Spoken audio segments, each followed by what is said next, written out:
প্রথমেই চলে যাব সীমান্ত এলাকায়, কারণ মালদায় বিজিবি গুলির ভয় দেখাচ্ছে আমাদের এদেশের বাসিন্দাদের, বেড়া দিতে বাধা দিচ্ছে। আর মেখলিগঞ্জে চোখে চোখ রেখে বাসিন্দারা বিএসএফ এর সঙ্গে সহযোগিতা করে সেখানে কাঁটা তারের বেড়া দেওয়া হচ্ছে। ভারত বাংলাদেশ সীমান্তে, বিশেষ করে পশ্চিমবঙ্গ বাংলাদেশ সীমান্তে প্রচুর জায়গা আছে যেগুলো কাঁটা তারের বেড়া নেই, খালি পড়ে আছে। এই বাংলাদেশ অশান্ত হওয়ার পরিস্থিতিতে প্রচুর অনুপ্রবেশ ঘটছে, অনুপ্রবেশকারীরাই জঙ্গি হচ্ছে, এরকমটা দিল্লি পুলিশও বলছে।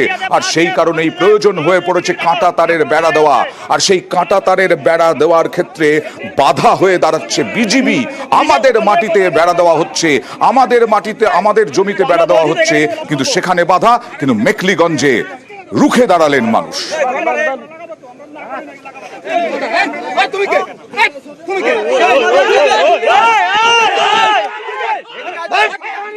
আমার জন ভারতের বাংলা যাচ্ছি না, আমরা বাংলাদেশে যাচ্ছি না, আমরা দেখো দেখো বাংলাদেশে বিজেপি কিরকম করে মারতে চায়, বাংলাদেশে বিজেপি কিরকম মারতে চায়, বন্দুক নিয়ে আসছে। আমাদের ইন্ডিয়াতে পা দিয়ে মারতে চায়, বাংলাদেশের বিজেপি দেখো এখনো দাঁড়ায় আছে। নিজের ওখান থেকে করবো, এখানে কেন আসবা? নিষেধ করছে তো আমরা বলছি তো এখানে কেন লাভ করবো?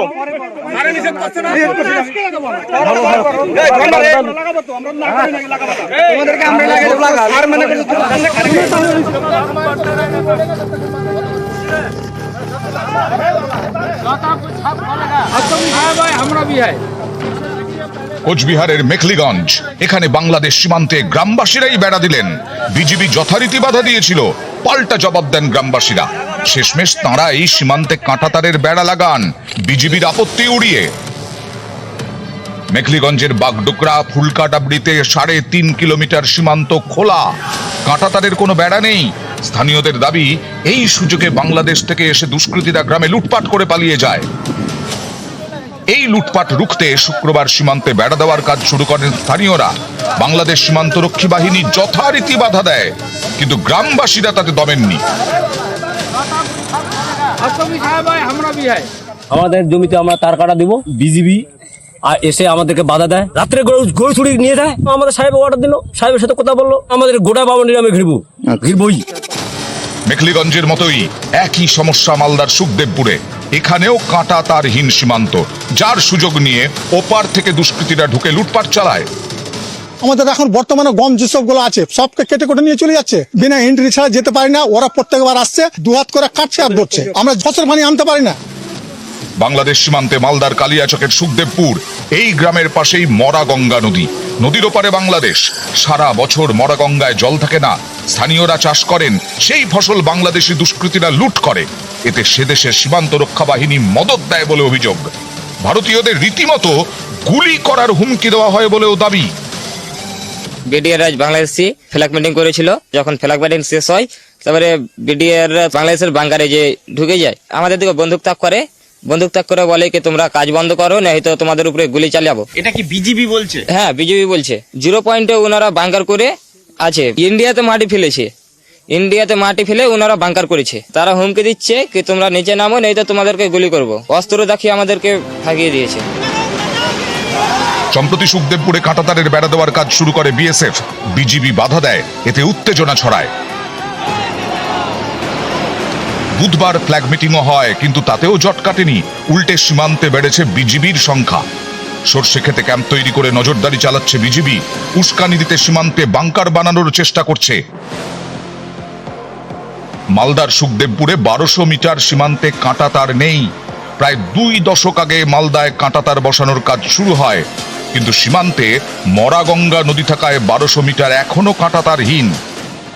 গত কয়েক মাসে নদীর পাড়ে মাটি ফেলে রাস্তা তৈরি করেছে বিএসএফ। এতে আপত্তি জানায়নি বিজিবি, কিন্তু কাঁটা তারের বেড়াতেই তাদের ঘোর আপত্তি। ভারতীয় ভূখণ্ডে সীমান্তে কাঁটাতারে বেড়া দেওয়ার ক্ষেত্রে কি আপত্তি থাকতে পারে বিজিবি বা বাংলাদেশি নাগরিকদের?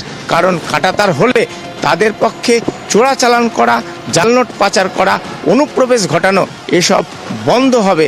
আর এই স্বার্থে ঘা লাগাতেই এই মুহূর্তে তৎপর বিজিবি, যারা কার্যত জোর করে অনড় অবস্থানে থেকে কাজ বন্ধ করে দিয়েছে। বাংলাদেশ সীমান্তে কাঁটাতারের বেড়া দেওয়ার কাজ শুরু হয়, কিন্তু সীমান্তে মরা গঙ্গা নদী থাকায় 1200 মিটার এখনো কাঁটাতারহীন। গত কয়েক মাসে নদীর পাড়ে মাটি ফেলে রাস্তা তৈরি করেছে বিএসএফ। এতে আপত্তি জানায়নি বিজিবি, কিন্তু কাঁটা তারের বেড়াতেই তাদের ঘোর আপত্তি। ভারতীয় ভূখণ্ডে সীমান্তে কাঁটাতারে বেড়া দেওয়ার ক্ষেত্রে কি আপত্তি থাকতে পারে বিজিবি বা বাংলাদেশি নাগরিকদের? কারণ কাঁটাতার হলে তাদের পক্ষে চোরাচালান করা, জালনোট পাচার করা, অনুপ্রবেশ ঘটানো এসব বন্ধ হবে। আর এই স্বার্থে ঘা লাগাতেই এই মুহূর্তে তৎপর বিজিবি, যারা কার্যত জোর করে বাংলাদেশি জঙ্গি আর বিডিআর যেটা বিজিবি ওদের সঙ্গে জঙ্গিরা একসঙ্গে আছে ভারতে ঢোকার জন্য, ওই জন্য তার বেড়াটা হতে দিচ্ছে না ওরা। তারপরে আমাদের বর্ডার কাটতে কাটতে চলে আসছে আমাদের দিকে, ভারতবর্ষে ঢুকে যাচ্ছে। 0 পয়েন্ট থেকে ওরা রাত্রে কোপাচ্ছে, দিনে কোপাচ্ছে, সব সময় 0 পয়েন্টে বাংকার তৈরি হয়ে আছে। হ্যাঁ, জঙ্গিরাও ওখানে আছে, বিডিআরও আছে ওখানে, সব হাতিয়ার পাতি নিয়েই বসে আছে এখনো।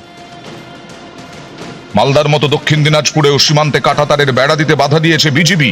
বালুরঘাটের শিবরামপুর সীমান্ত এলাকায় নিয়ে হাওয়া গরম। নিউজ 18 বাংলা।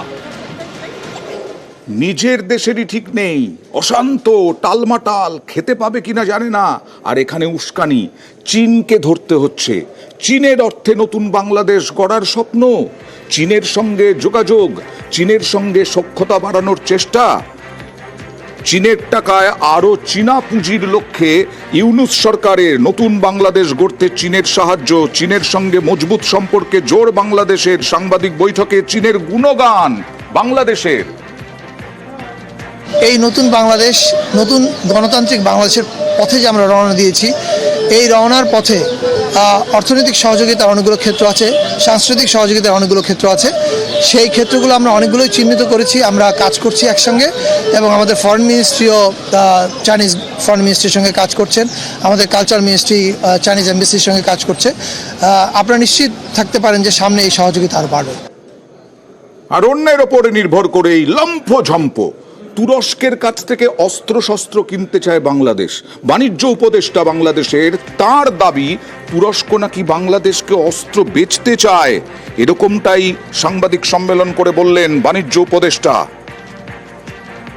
ওনারা জানিয়েছেন যে ওনাদের সামরিক রপ্তানি প্রায় $8 বিলিয়ন কাছাকাছি, এবং তারা উপযুক্ত এবং খুব জুৎসই সামরিক প্রযুক্তিতে তারা বিনিয়োগ করছে, এবং তাদের এই বিনিয়োগের আগ্রহ দেখিয়েছে। আমাদের এটা এই কোঅপারেশনের ব্যাপারে আমরাও আগ্রহী, যে অর্থনৈতিক কোঅপারেশনগুলোকে দ্রুত বাস্তবায়ন করতে পারি সেই ব্যাপারে সিদ্ধান্ত নেওয়ার জন্য আমাদের আলোচনা হয়েছে। আর কোথায় আক্রমণ করবে, কোথায় হানা দেবে ভেবেই পাচ্ছে না, দিক ভ্রান্ত। একদিকে কনসার্টে হামলা, আরেকদিকে সুফি কাওয়ালির আসরে হামলা, লন্ডভন্ড তছনছ, আর 200 বছরের মাজারে হামলা, ভেঙে চুড়ে লন্ডভন্ড করে দিয়ে তছনছ করে দিয়েছে কট্টরপন্থীরা ময়মনসিংহে। আর দেখুন আগুন, বুধবার রাতে মাজারে হামলা, ভাঙচুর, আগুন, পুরনো মাজার 200 বছরের পুরনো, সেটাও তছনছ।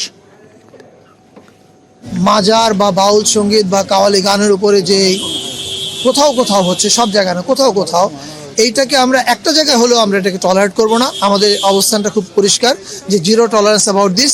শিল্প সংস্কৃতির ব্যাপারে আমাদের সরকারের অবস্থান পরিষ্কার। বাংলাদেশের সংখ্যালঘু ধর্মস্থলে লুট, লালমনিরহাটে কালীগঞ্জে কালী মন্দিরে লুট, কালীগঞ্জের তুষানদার গ্রামে প্রতিমা সহ উধাও সোনার গয়না, 10 লাখ টাকার সামগ্রী নিয়ে চম্পট। এর আগেও নাটোরে সেবায়েতকে খুন, নাটোরের একটি মন্দিরে একেবারে লুটপাট চালিয়েছিল দুষ্কৃতীরা বাংলাদেশে।